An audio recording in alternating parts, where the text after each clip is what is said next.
business background of jobs, of creating jobs, of reorganizing businesses and enterprises. Not always, when you're in business, you don't have successes every single time, but he's going to be able to point to a background in which he's created jobs. This also means that people are going to have a certain confidence when he talks about the economy.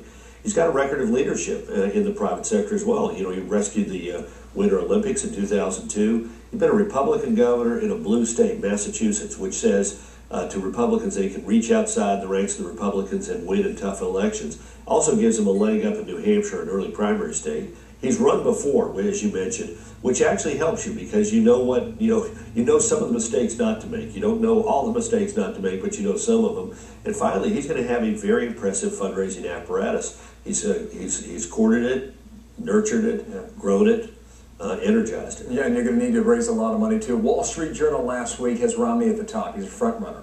Very, very early, but at 21% ahead of Huckabee. Donald Trump tied with Huckabee at 17% and Newt Gingrich at 11%.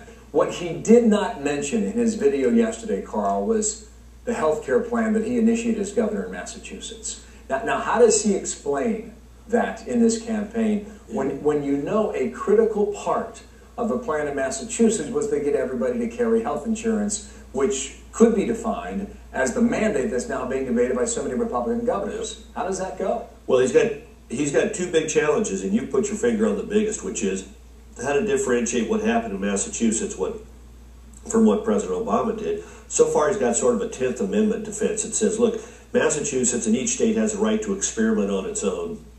The federal government should be coming in doing a one-size-fits-all plan for all of the country.